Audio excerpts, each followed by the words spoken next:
Hi అండి, welcome to my channel Janu's world. ఈరోజు recipe వచ్చేసి అరటికాయ మసాలా కర్రీ. ఇప్పుడు దీన్ని ఎలా ప్రిపేర్ చేసుకోవాలో చూద్దాం. ఫస్ట్ స్టవ్ వెలిగించి ఒక ప్యాన్ పెట్టుకొని దీంట్లో నేను ధనియాలు, జీలకర్ర, కొన్ని చికెన్ మసాలాలు యాడ్ చేసుకుంటున్నానండి. ఇది 2 minutes ఫ్రై చేసుకోవాలి.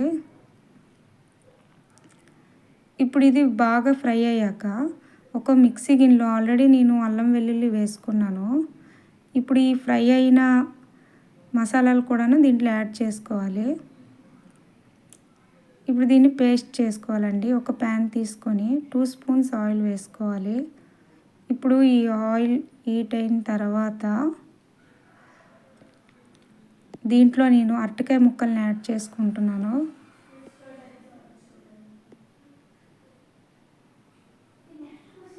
అన్నీ ఇలానే వేసుకున్న తర్వాత ఒక 2 minutes ఫ్రై చేసుకోవాలి. ఇప్పుడు దీన్ని రెండో వైపు కూడా ఫ్రై చేసుకోవాలి. ఇప్పుడు ఇది ఫ్రై అయ్యాక ఒక ప్లేట్లో తీసుకోవాలి. ఇప్పుడు ఒక కడాయి పెట్టుకొని దీంట్లో ఆయిల్ వేసుకోవాలండి.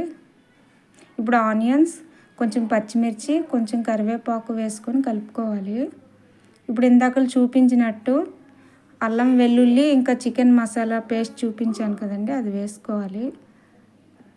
ఇప్పుడు బాగా కలుపుకోవాలి. ఇప్పుడు కొంచెం టమాటా ముక్కలను కూడా యాడ్ చేసుకోవాలి.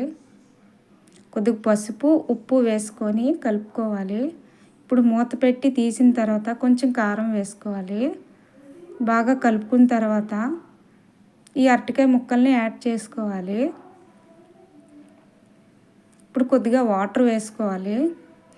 ఇప్పుడు బాగా కలుపుకున్న తర్వాత మూత పెట్టుకొని ఒక 2 minutes తీసిన తర్వాత కొంచెం కొరియాండర్ వేసుకోవాలండి. ఇప్పుడు దీంట్లో గరం మసాలా వేసుకున్న తర్వాత ఆల్మోస్ట్ కర్రీ అయిపోయిందండి. ఇప్పుడు దీన్ని ఒక బౌల్లోకి తీసుకుందాం. ఇది వైట్ రైస్తో చాలా బాగుంటుంది. ఒకసారి మీరు ట్రై చేసి చూడండి, ఎలా ఉందో నాకు చెప్పండి. అలాగే సబ్స్క్రైబ్ కూడా చేసుకోండి. అంతేనండి, బాయ్.